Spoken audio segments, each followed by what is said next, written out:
Hello, this is Miss Scott, and we are doing Welcome to China. Alright, number 1. It says, a relationship between x and y is shown in the table. Which equation represents this relationship? So what I did was I went to Desmos, and this is kind of small. Hopefully you guys can see it. Let me see if I can make it bigger. Oh yeah. Alright, what I did was I went to Desmos, and I created a table by clicking on the plus sign. And generally, whenever a problem is giving me data and asking me to type in an equation, I just go on and type in the points and find the equation that way. But you could always type in the equation, match the table, type in the equation, match the table, type in the equation, type the table, match the table. But as you guys say, that is too much. So here's another way that we can do it. We'll add our table, we'll type in the points that it says. Okay, -306, type it in my table. And then I look to see if it is a line or a curve. This is very obviously a line, so I type in my formula for a line, y1 squiggle, ax1 plus b. And when I do this, my a, or my slope, equals 0.333333 repeating. So I asked Desmos, hey, tell me what 0.33333 repeating is as a fraction, and it says it's 1/3. So my slope is 1/3, and my y-intercept is 2. And when I go back up, I can see that C has a slope of 1/3 and a y-intercept of 2. Alright, now you guys have number 2, and this is asking you to do the exact same thing, so you guys do this one on your own. Go to Desmos, add the table, type in the points, see if it's a line or a curve, and let me add this down here for you at the bottom, just in case it is a curve. But that would be y1 squiggle ax1 squared plus bx1 plus c. Alright, so you guys try that one on your own.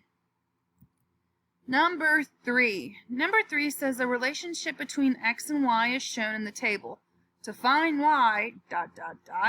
This is what we're going to do. First, it is giving us math and words, and we need to turn math into numbers.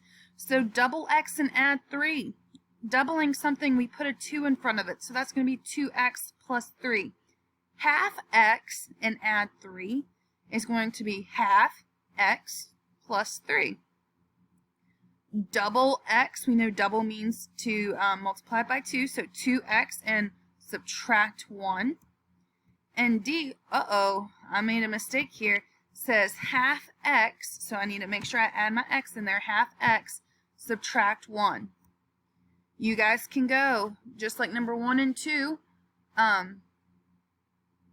you can go to Desmos, you can type these points in, see if it's a line or a curve and match it. Or you can go and type in 2x plus 3 and go to the table. 1/2 x plus 3, go to the table. Try to match it. Number 4, it says fill in the table with the domain values for the given range values of this function. Now this is a tricky little question, but I'm going to show you how to do it on Desmos. We type in -x squared minus 4, just like the problem. I need to go to my table by clicking on the settings and then table, and it has these right here. Well, I can see that at -2, my range is -8. So right here, I would put in -2. But I don't know where I find -40 and -85, so let's just start guessing. So let's see what -3 is. Nope, not that. -4. Nope, 5. Nope, 6. Yep, there we go. All I'm doing is just guessing and figuring out what numbers to type in. So I know that would be -6. Let's go here. Let's start with -7. No, -8. No, -9. Yep, there we go. So my answers would be -2, -6, and -9. Number 5. I'm not too sure if this number 5 is on yours. This is talking about direct variation. We didn't get to that today or this year. So if this problem is on there, the answer is C, or it's the answer with these choices, but you guys shouldn't have that on there. Okay? Number 6. It says which equation best models the data in the table. So what I did was I went to Desmos by clicking, and then I clicked on this arrow. I added a table. I typed in the points. I held this down to where I had a line. Now, if you remember in my last videos, I have a quadratic and it is pointing up. Alright, so because it's a quadratic, sorry, I had to pause my video for a second there. But what I was saying was this is a quadratic and it is pointing up. Ooh, that is a crazy arrow. Okay, I know quadratics have x squareds in them, like answer choice A and answer choice C. So I know answer choice B is linear, which would be a line, and answer choice D is linear. It would be a line. My quadratic is pointing up, so it is going to be positive. So my number next to my x squared has to be positive. And I can see right here that this is negative, so that can't be my answer. But C can. Okay? Again, another way that you could do that is just type in your answer choices and go to the table and see if it matches. But this is how I did this one. I think it's a little bit easier to do it that way. Alright, number 7, it says, which quadratic equation is represented by the data in the table? Here's my table, and I know that if I saw these as a set of parentheses, so I had 0, negative 15, I know that this is a y-intercept. And I know here, if this was as a set of coordinate points, that these two things are x-intercepts. Okay? So when I'm trying to get my factors, these are my factors right here. When we have these set of parentheses, I look for my zeros first. So I can see that my zeros are 3 and negative 5. To get the factors, you just flip it. So the opposite of positive 3 is minus 3. And the opposite of negative 5 is positive 5. Alright, number 8. It says Juan was asked to write the equation of the line that goes through the points 5, negative 2, and 7, 2. He put the points in a table to help him solve the problem. So let's come over here and look at Desmos and see what I did. I typed in my points exactly how I did. You type it in on one line, making sure you put the comma in between them, and I held this down to turn my line on. And what I'm going to do now is find my slope. So I see it crosses through the square evenly here and crosses through the square evenly there.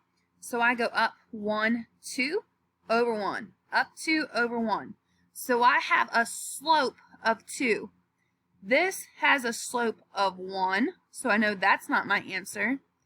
This, oh, by the way, this is a positive slope because it's going up. So let's look at this one. This has a slope of negative 2, so I know that's not my answer. This has a slope of 2. Yes, keep going. But this also has a slope of 2.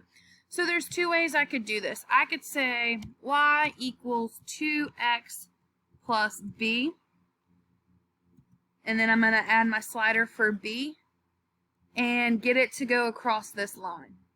Well, I need to make this one a little bit greater. So let's make it go to negative 20. Yeah, so this might not have been the best way because I haven't really taught you guys that. Okay, so it crosses through and it tells me that b is negative 12. But let's look at this another way, okay? So I'm just going to type in answer choice B, 2x minus 12. Look, there we go. It crosses right through that line. But if I would have typed in answer choice D, 2x plus 12, I can see, let me make this bigger for you. I can see that that line is all the way up here, and I needed it to cross through these points, like how 2x minus 12 is. So that's how you find that one. And that is it, guys. I will talk to y'all later.